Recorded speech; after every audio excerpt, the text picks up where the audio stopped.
What's up, everybody? This is Zero Fats, aka Cam Jennings, coming at you on behalf of EpicConversions.com. Hope everybody's doing amazing out there. I wanted to do a video for you tonight. Wanted to talk about some of the things people have trouble with when it comes to making money online. I kind of narrowed down 3 things that I thought were pretty relevant to what people have trouble with. I noticed someone had commented on one of my videos that they're getting sick of me doing all these product reviews. They say it seems like all I ever do anymore is product reviews, and they want me to get back to what what they started watching my channel for in the first place. So I don't know if that's you. Hey, what's up, Ayub? How much do you make a year? Between 50 and 60,000 a year, man. So I'm what you would call a mid-level marketer. So mid-level marketer, not some big fancy pants guru. I don't drive, a BMW or a Lamborghini. I don't have a mansion. I own a normal house in a fairly undesirable neighborhood. I own a normal house in a fairly undesirable neighborhood. I drive a used Dodge Caravan. But yeah, so about 50 or 60 a year, man. So that's what I do online. The goal is 100. I mean, the goal is to get to 6 figures, but we'll see. I'm just gonna have to get clever enough or smart enough or maybe work harder. I don't know.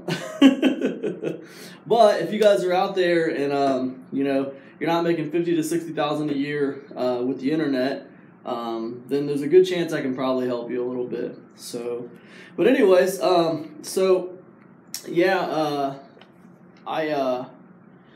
was looking at some of the comments from my videos, and somebody said, "Hey man, can you get back to doing the stuff that the reason I started watching your channel to begin with? Can't you get back to that?" And I didn't know what that was, man. So if you're out there and you're watching this video, what was I doing before that made you start watching my YouTube channel? And I will sure try to get back to some of those kind of videos. This channel has really been caught in an evolution. When I first started this channel, I talked a lot about Amazon. And the reason I talked about Amazon, you guys, is because Amazon's what I was doing. I mean, I was doing a lot of Amazon. I was selling a lot of products on Amazon. And then, I wrote an ebook about selling products on Amazon. And, when I did that, I started learning about Kindle, and started learning about, digital publishing on Kindle and stuff. So I started doing some videos about that. And then, I decided that I wanted to try to turn my ebook into a membership site. And when you run a membership site, you start learning about traffic, and you start learning about, how to get people on your membership site, and you start learning about sales pages and stuff, and you start learning about copywriting and email marketing, and you start learning about all this crazy stuff, and so it's been an evolution, and this channel has kind of documented that evolution, so I just, as I learn new things about making money on the internet, some of that filters over into this channel, so, and I've thought about making another channel that's just really, really, focused on just one thing. I've done that before. I did a channel about the NutriBullet. It was called NutriBullet Time, and it was just about the NutriBullet, and it did really good, and it grew really fast because it was just about one subject. But with this one, it's just been kind of about my make money online journey, and you can see my journey if you look back throughout this channel. It's very well documented. How I started. You can look all the way back to the very first video I put out here, and it's just all well documented. So it is what it is, man. I do product reviews on this channel sometimes. So, some people don't like them, some people don't mind them. Have I hit it big yet? No, I don't think I've hit it big yet, Hawkins. I don't think I've hit it big yet, man. To me, like, I feel like, here's how I feel about it, guys. I feel like, you know, okay, I'll put it like this. I remember when I was working at this part-time job, and I got offered a really good job at NCR, and that was National Cash Register Company. They figured out I was really good at fixing computers and fixing, like, mechanical stuff. Thanks, Noon. Thanks, George. And they offered me a really good job at NCR, making $20-something, $30 an hour, you know, and I turned them down because I knew I wanted to do this stuff. I wanted to work online. I wanted to do this kind of stuff. So I just kept that little part-time job that I had and kept on, you know, it was only on the weekends, just kind of to supplement what I was doing online. And I just kept on doing what I was doing. So I would like to say, the way I see it where I'm at is, I see it like I'm pretty much making, you know, about maybe a little bit more than what I would have been making at that job at NCR now. So I feel just kind of like, you know, welcome to the middle class, you know what I'm saying? I mean, but I came from the lower class, so I guess that's kind of cool. I guess you could see that as making it. I mean, I don't really see that as making it, personally. I mean, I feel like, I don't know, I feel like there's more to go. I feel like I'm still on a journey, personally. I probably feel like a lot of you guys. I might be a couple steps ahead of a lot of you guys, but I still feel like I'm on a journey. But no, I feel like, you know, I make enough online to have like basically like a middle class type situation, you know. But I'm always trying to get up. I'm ambitious, man. I'm always trying to get up. Man, I didn't see that last comment. Whoever just wrote that, man, write it again so I can see it again. It came up and I didn't see it. But write it again so I can see it, man. I didn't see it. But yeah, so I wanted to talk to you guys today about 3 things that I can't do that with my hand. I'll try to do 3 and it comes out 4. I can't pull my pinky back far enough. But you know, I want to talk to you guys about 3 things that I see people having a lot of trouble with when they get started trying to make money on the internet. Oh, let me say one more thing about making it, okay? Because I think the farther away you get from just working at a normal job, I think it's easy to forget. And I know that I've forgotten. Even though I can sit here and tell you, I think I've just made it to middle class. I've made it to just like a normal job, except, and there is an except, right? The except is I do what I want to do, man. I mean, I'm at my office right now because I want to be here. Like, I go to work when I want to go to work. What do I do at work? Exactly whatever the hell I want to do at work. Are ebooks still a good way to make money? I think ebooks are a great way to make money, Hawkins, but I don't think it's a great way to make money on Amazon. I think you need to take your ebooks and you need to set up shop on your own. I think it's time to move away from Amazon. That's what I think. That's my personal opinion. But I know, you know, 6-figure marketers who have moved away from Amazon. So I'm not saying you still can't make great money on Amazon. I'm just saying that's my personal opinion. If you have digital assets, you know, I think it's good to try to control the customer database. You know, like when you're selling ebooks on Amazon, you don't really control the customer. You know, you don't have the access to the customer like you should. I mean, if someone buys your product, you should have access to that audience, you know? I mean, that's why, you know, that's why Kroger has a little scan card. That's why all these damn places you go to shop at, they want you to register these damn little scan cards, you know, so you get discounts and coupons and stuff, and they can keep track of everything. They keep track of everything you buy. That's how they keep track of their marketing, man. They send you coupons in the mail geared towards the kind of things that you normally buy.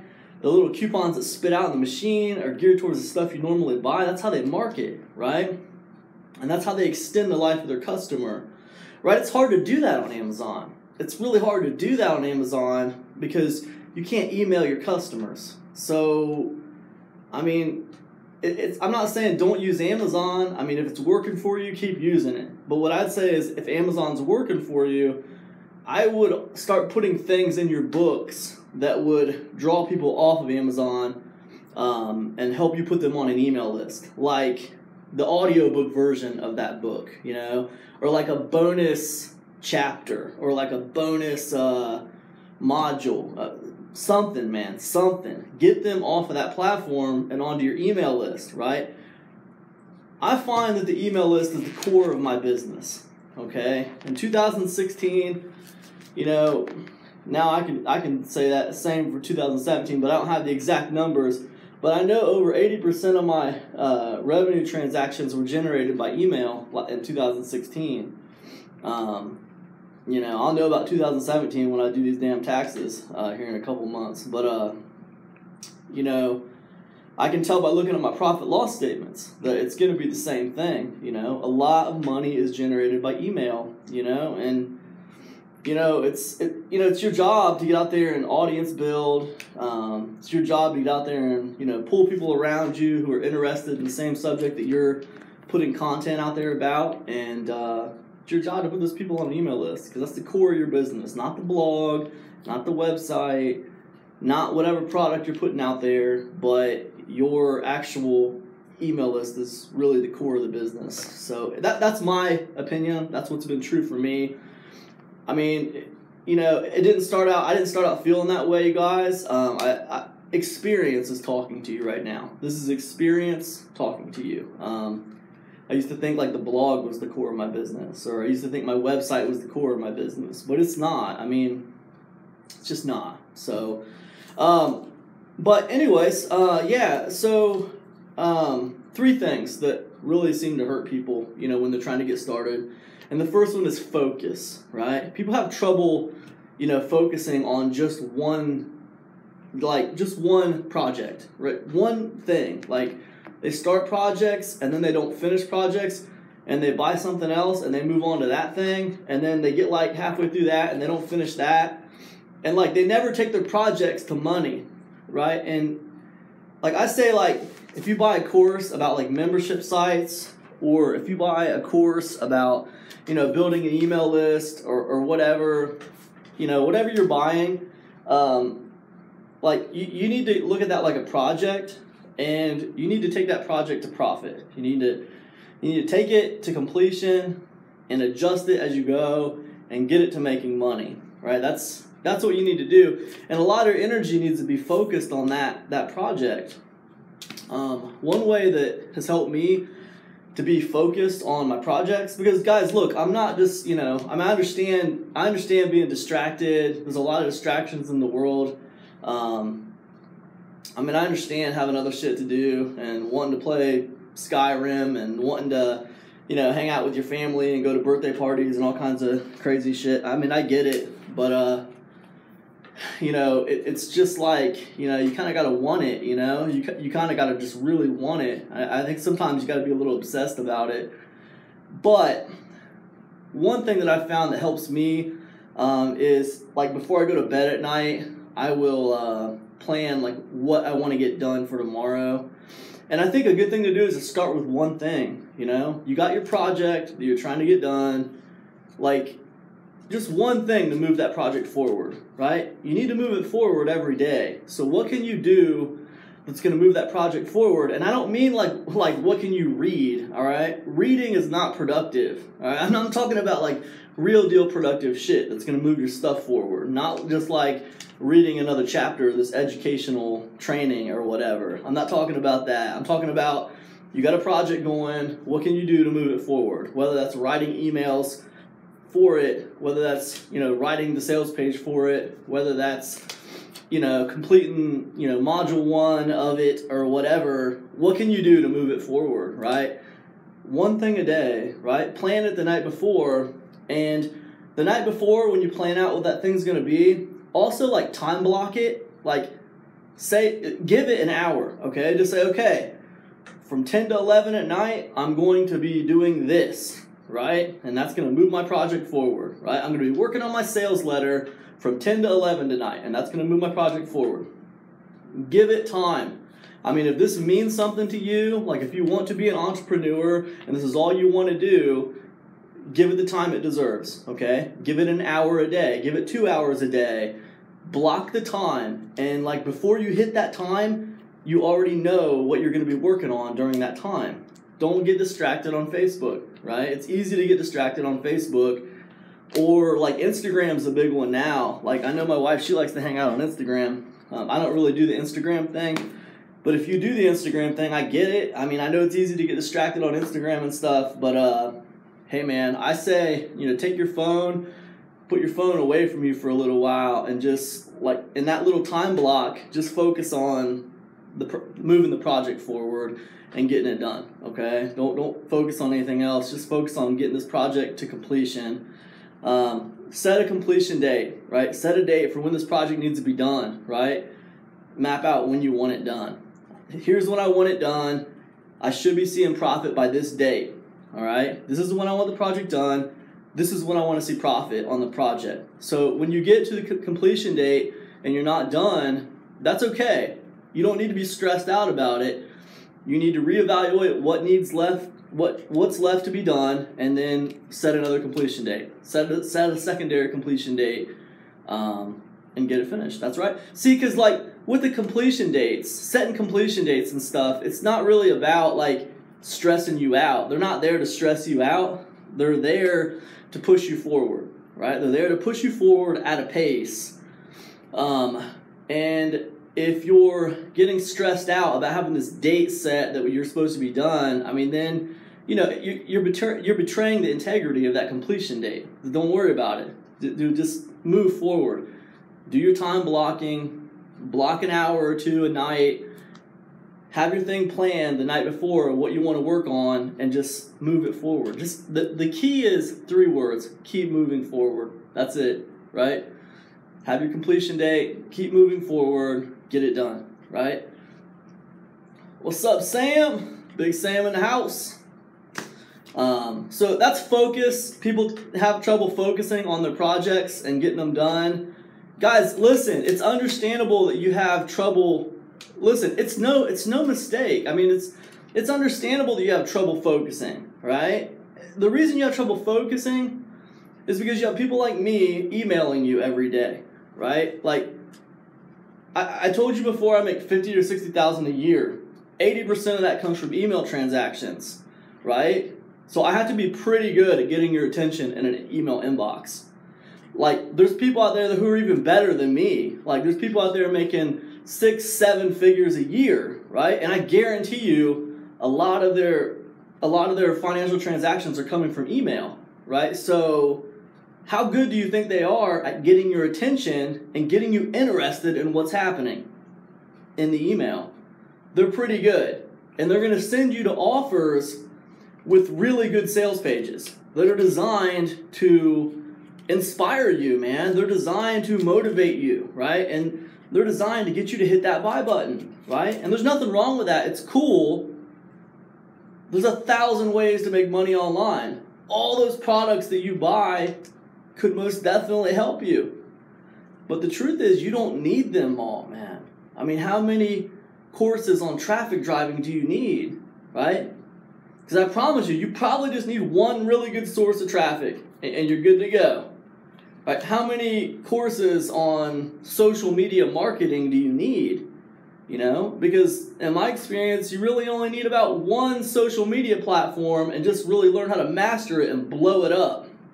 And you could probably just like get really wealthy doing that, right? You don't need to buy a million jillion courses. What I found is when I hit something that I don't like for some reason, or I think is going to be hard or something, then my mind starts wandering. I start to get a little intimidated, or I start to just kind of like get uninterested, and I kind of just like procrastinate and look for something else to do, right? Just because I'm avoiding that task, right?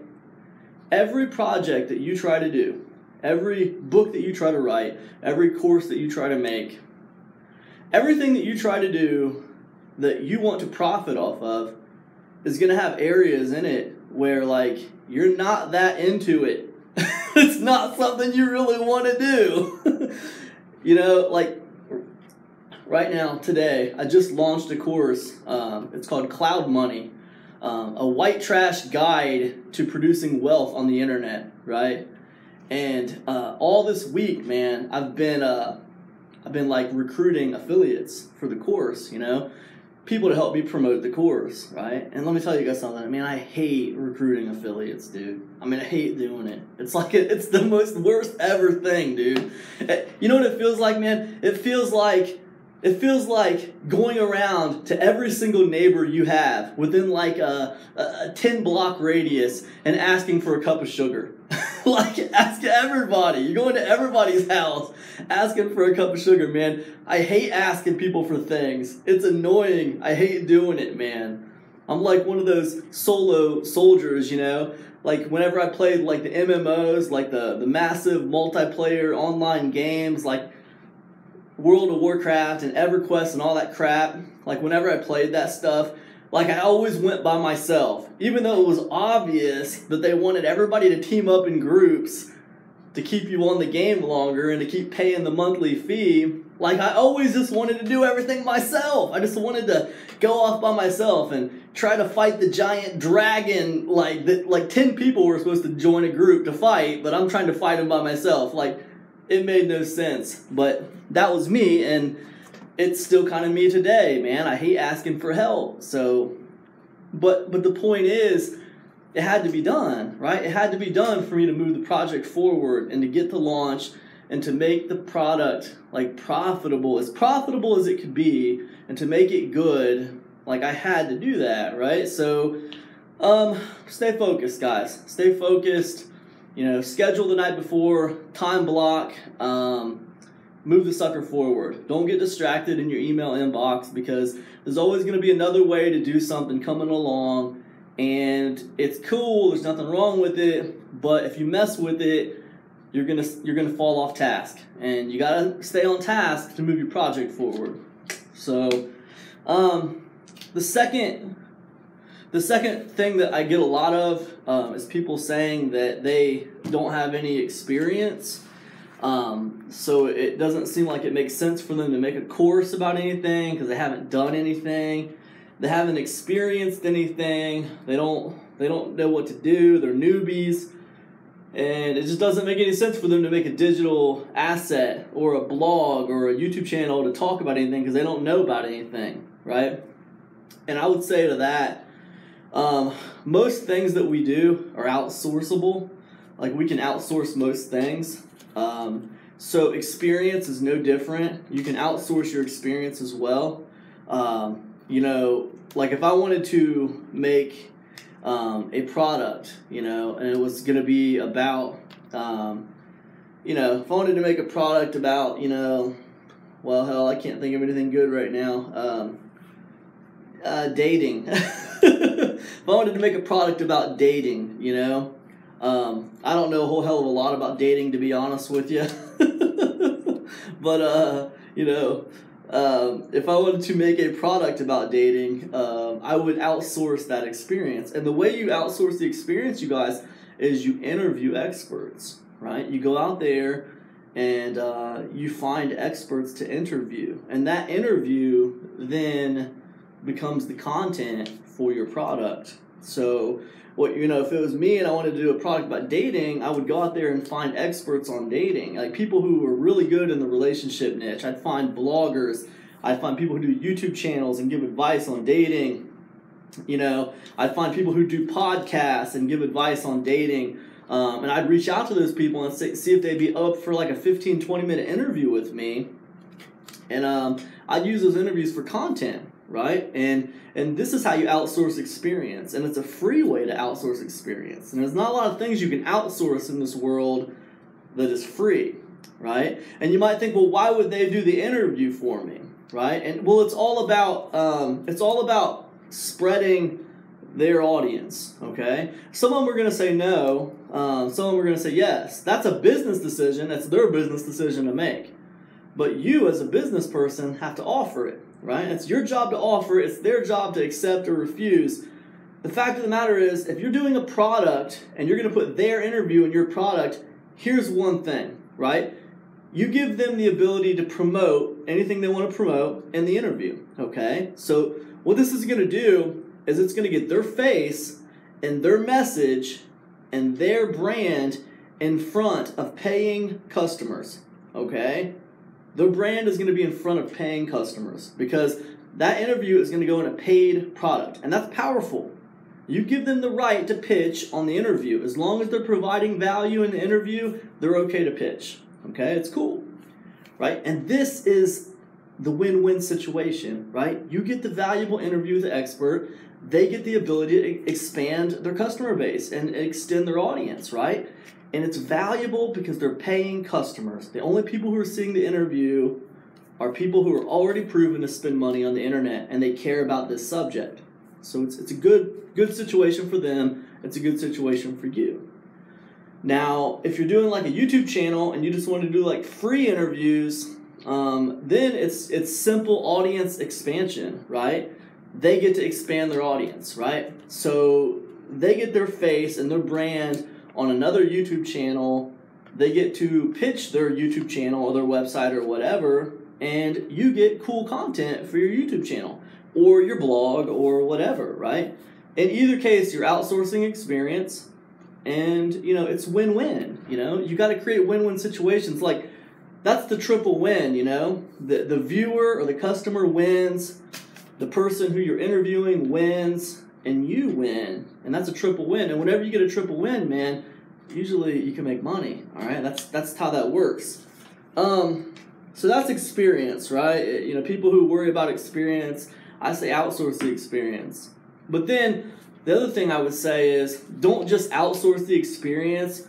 Kind of take stock of your journey, because like you're learning out loud as you go. You know what I mean? That's content too. Like if you create a product using interviews and you outsource all the experience, well, like that whole experience of doing that is content, right? That's content, man. You can talk about that. You can document it as you go if you want to. If it takes you a month or a month and a half to create this product and get it to market, man, you can do a blog post a week about it, or you can do a YouTube video a week about it, just talking about your trouble, how you're having, and what you did this week for the project, and what you're doing now, and you can just document it, and that's content, right? And you're kind of learning out loud. So what happens is people get to kind of share in the experience with you, man, and that's powerful, man, because they feel like they get to know you a little bit. And I would really seriously say there's two kinds of people that get followed and build audience online, and that's people who have arrived or who people perceive to have arrived, and then people who are on a journey, right? These are two kinds of people who get followed a lot, So, you can be the guy who doesn't know everything. You don't need to know everything. You can be the guy or the girl on a journey and get just as many people following you as the person who's already has a bunch of experience and all this other stuff, And just kind of take stock of everything you're doing and stuff. And before you know it, man, you'll have experience. You'll have experience with a lot of things. It kind of happens pretty quick, especially in this internet marketing space, I think. And then the third thing that people tell me they have a lot of trouble with is technical stuff. They have trouble with like technical, putting websites together and stuff like that. And I could tell you that like technical things, it takes practice. And I can tell you that like you can find little simple tutorials on YouTube on how to do almost anything. But there's a lot of ways to go about it, you guys, and there's more than one way to skin a cat. As a matter of fact, the course I just put out today, it's called Cloud Money, and it's talking about it's really funny actually, because I filmed the whole course, man, I don't use my own internet. I do it all from like the library, and it's all like cloud based, and I just wanted to show people how easy it was to make something happen if you're ambitious, and I used all free resources. Everything was free, man. I used all free everything, And what I did with Cloud Money is I was showing people how to use this platform, Google Classrooms, right? Google's got this thing called Google Classrooms. You guys, they're freaking fantastic, man. You can use these Google Classrooms, man, to create classes. You can drip feed content. I mean, you could legit create membership sites using Google Classrooms. And we talk about, creating digital assets inside Cloud Money. That's kind of what we're talking about, is how to use these Google Classrooms to really just create assets to sell. But the cool thing is, man, if you're like kind of like technically challenged and you have trouble like putting WordPress together and getting hosting and all this other stuff, and you don't want to get hosting or you don't have money for a website or whatever, dude, you can create a course with these Google Classrooms, and it's awesome because it's interactive anyway. It's interactive anyway. I mean, it's like they have the ability to talk in the class. You have the ability to respond in the class. You get notifications whenever anybody comments in the class. You can drip feed content. You can give them assignments. It's fantastic, man. You can embed YouTube videos. You can freaking embed links. You can put links to case studies on blogs or websites or whatever. It's nuts, dude. It is so cool. It is really cool. Yeah, man, cloud money, man. We do all this. We talk about using all this free stuff, and it's good. But with the technical stuff, I guess, on this video, I kind of wrote it down. I wrote it down what I wanted to tell you guys with the technical stuff. And what I wrote down was Wix to Warrior Plus to MailChimp. And the reason I wrote that down was because if you don't want to do a website, you don't have hosting, and you don't want to pay for a website or hosting, well, you can set up a simple little website on Wix for free, dude, completely free, and you can set up a free account with Warrior Plus, right? And Warrior Plus is awesome, dude. I love Warrior Plus, man. Warrior Plus is cool because you can create a product, right? And you can set up the entire sales funnel inside Warrior Plus. It's all right there. So it's all taken care of. Warrior Plus will take care of everything. Get your buy buttons. You can put the buy buttons right on Wix, on the Wix site. And everything's like, boom, between Warrior Plus and Wix and your PayPal account, like, you're good to go. Or Stripe. You can use Stripe instead of PayPal if you wanted. But the point is, all that stuff's free, dude. It's free to get a PayPal account. It's free to get a Warrior Plus account. It's free to get a Wix account. It's all free. You can do all that for free. And, when it comes to sales pages, you just model your, model successful people, man. Look at some successful sales pages and then model those things as best to your ability. Do the best of your ability, man. Model to the best of your ability. It's not going to be perfect. But then you think, well, okay, so earlier I was talking about customer databases and email lists. So you don't just sell people crap. You got to put them on an email list. So Warrior Plus, you can integrate it with MailChimp. And MailChimp is like a free freaking autoresponder service. It's free, dude. MailChimp is free. It's nuts. It's free up to like 2,000 or 3,000 emails. Man, you could be making a full-time living with 2,000 or 3,000 emails. So, I mean, between, integrating MailChimp with Warrior Plus and, integrating Warrior Plus with freaking Wix, and then using this Google Classroom thing I was telling you guys about, I mean, dude, there ain't no reason why none of you cats couldn't go out there and, make a course and sell that sucker, or like, create a little membership site and sell it. And then you might be thinking, well, how the hell do I get people to buy it? How the hell do I get traffic to it? Well, I mean, there's a few ways, man. There's a lot of ways. You guys know there's a lot of ways. This isn't your first YouTube video. But I'll give you some personal experience. So I'll give you 3 ways to drive traffic, okay, to this course or this membership site or whatever that you might make, And 3 ways would be like, and I'll do it with personal experience, okay? So like, my first membership program was called adventuresontheriver.com, and I didn't have any affiliates. I didn't have anybody promoting it. I didn't have any paid traffic. I didn't know anything about email marketing at the time. I didn't know anything about any of that crap, okay? All I knew was how to make YouTube videos and tell people about my product in my YouTube videos. So all I knew was the simple formula of provide value in the video and then pitch my thing that would offer more value, right? Real simple system, and like, it works. It's simple and it works. Simple is good, man. I'm not saying you can't go too simple, but simple is nice. You know, a nice degree of simplicity is nice, right? And the idea of just creating consistent content on YouTube regularly, and then pitching a product in the video is golden. It works. It worked in the past. It works right now. It'll continue to work, right? Selling through education is cool, man. It's a big deal. You're providing value. You're proving to them that you know what you're talking about. You're giving them something for free, and you're offering them something if they want something more. You know, that's it, right? So YouTube is a nice way to drive free traffic, right? And if you created a course or whatever, like I was telling you about, you could drive traffic to it with a YouTube channel, right? It'd be very easy, right? And you might think, well, what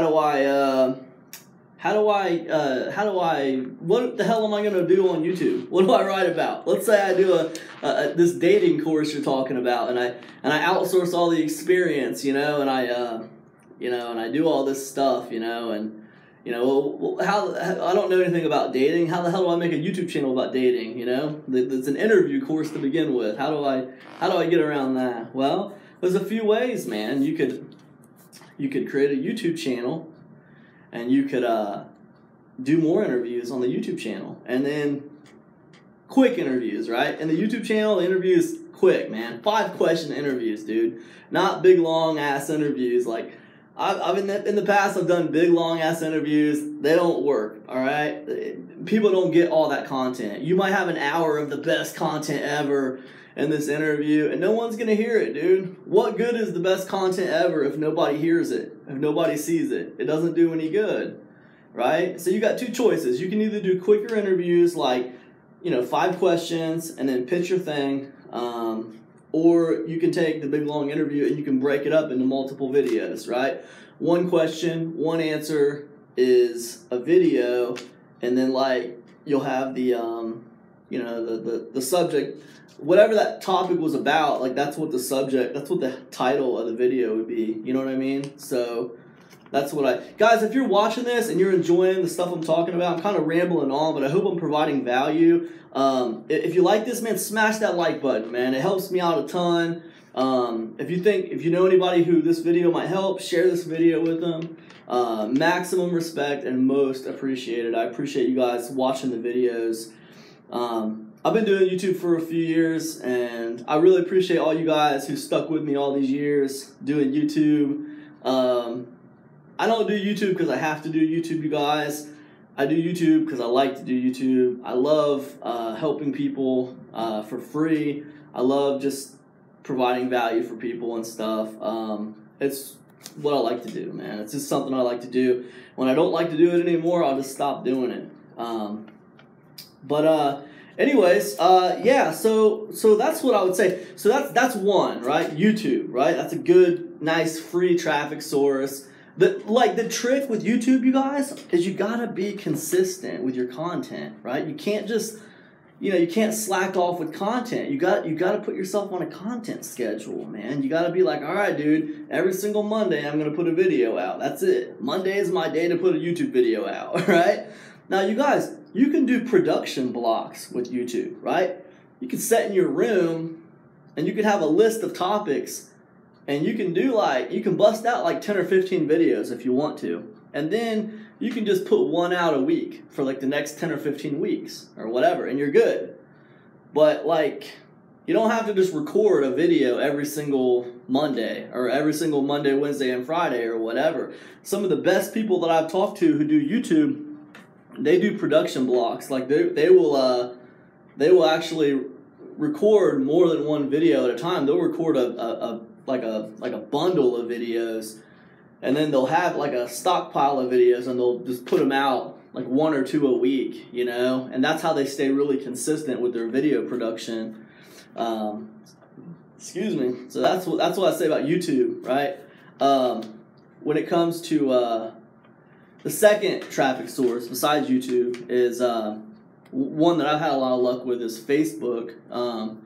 With Facebook, the key with Facebook is, and there's a few keys with Facebook. There's more than one way to win on Facebook. Okay, Facebook is a very interesting platform. There's a lot of different ways to approach Facebook. But I want to give you a free way to approach Facebook, right? And I think that with Facebook, the key is the Facebook groups, right? So you need to find about 5 groups on Facebook that are in your niche, that are niche specific to you, whatever you're in. If we were talking about the dating niche, for example, so you find 5 groups on Facebook that are just about that one subject, right? And you join those groups. Those groups need to have at least 1,000 people in them, okay? They need to have at least 1,000 people in them, and people need to be active in there and talking, right? If it's just nothing in there but a bunch of spam, and nobody's engaging in anything, there's not real people in there commenting and talking, if it's not an active environment, that group's not going to help you. But you need 5 groups that have active people in there, hanging out, talking, and at least 1,000 of them, right? Join those groups and just like give them 5 minutes a day. Just be part of the scene, right? Maybe once or twice a week, post some interesting content in there, right?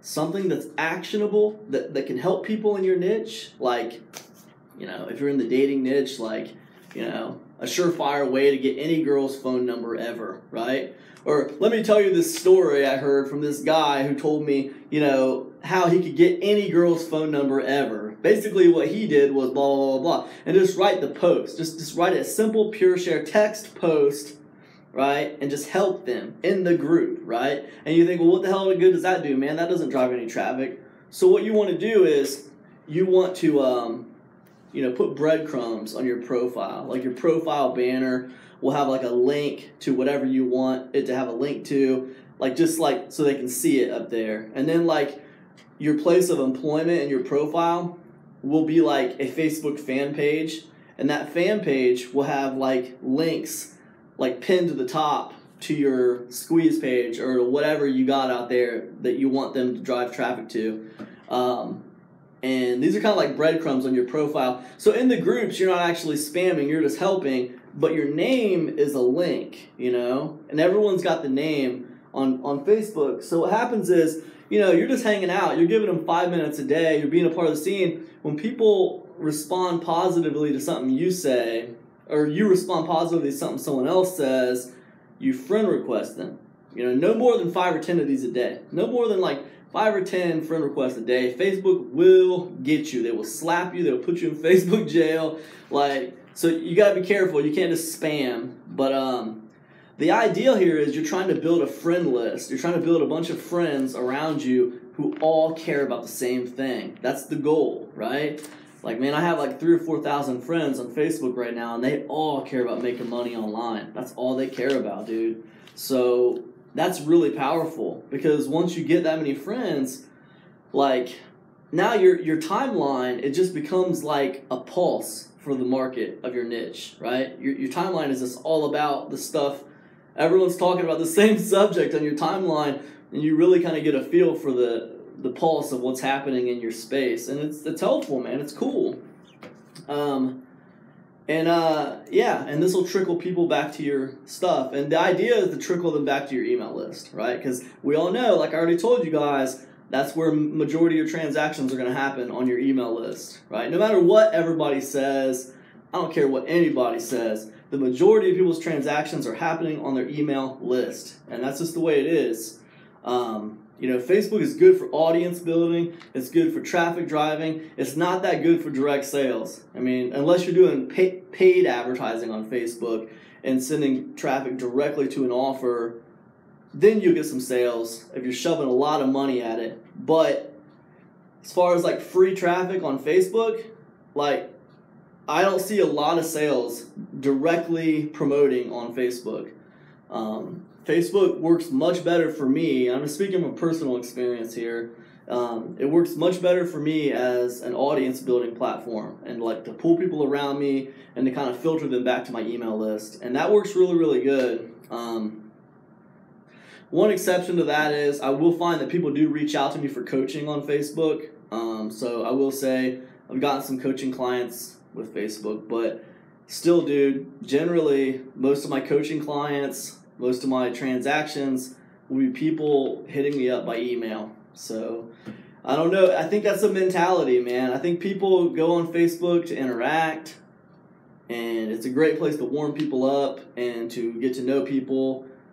But when it comes time to buy, when it comes time to spend money, a lot of that will be done through email. So that's how it's been for me. So anyways, let's talk about the third source of traffic that's really, really good, that's been really good for me. And the third source of traffic that's been really good for me is affiliate traffic. And that's basically finding other influencers in your niche, in your space, and getting them to promote your stuff, right? In some way, shape, or form. Either offering them a commission or something. Generally, you'll offer them a commission. 100% commission on the sale of the product, 75% commission on the sale of the product, 50% commission on the sale of the product, whatever. Offer them a commission, offer them some kind of, swap, whatever, some kind. Like I said before, guys, you got to make a triple win. You guys, like, people get frustrated. People get frustrated about people not wanting to work with them, people not wanting to promote for them, people not wanting to deal with them. Like, you're getting frustrated about the wrong things. Like, you shouldn't be asking, why won't this person promote for me? Why won't this person work with me? Why won't this person help me? What you should be asking yourself is, how can I make my business appealing? How can I make my business, how can I give my business leverage, right? How can I make my business appealing to promote, right? Because the same people who don't want to promote for you now, like, if you have this amazing YouTube channel with 20,000 subscribers and a very active following, like, they'll be more than happy to promote for you, right? Because now you have leverage, right? Now they know that you'll be able to return the favor for them in like a month or two when they have something going on, right? And you'll remember that they helped you, and then you can help them. So the question isn't, why won't these people who are doing way better than me help me so I can get a hand up? Why won't they help me? The question is, how can I make myself appealing so that they will help me? How can I make my business be coming from a point of leverage and not this point of weakness, right? A lot of you new guys out there, you're trying to attack this from a point of weakness, and you need to be attacking it from a point of strength. And the way you do that is you need to build assets around your business. You need to get a couple products out there with your logo on it, with your name on it. You need to start building some kind of following on YouTube, some kind of following on a podcast or a blog. And you got to get some kind of leverage, man. And the leverage is the audience, and the leverage is the email list, okay? If you want to get a lot of people to promote for you, then the surefirest way to do it is to find someone who's launching a product and wreck the hell out of their leaderboard, okay? Go over there and just become an affiliate for them and promote their product for them and just smash their affiliate leaderboard, right? Sell more sales than anybody else on that leaderboard. And everybody on that leaderboard will take notice of you. And they'll all be emailing you, asking what you got going on and wanting to be your friend, all right? And I speak from experience here, you guys. I'm telling you the truth, all right? But the only way that you get to be good at selling stuff, smashing leaderboards like that, the only way you get to do that is if you build some leverage for your business. And you got to do that with a customer base, you got to do it with an audience, and you got to do it with an email list. So nobody starts out with that. You need to put out consistent content. You need to put out content consistently on your subject. Try to find a way to be a little different than everybody else. And it's easy to be different than everybody else, you guys. All you got to do is just be yourself, right?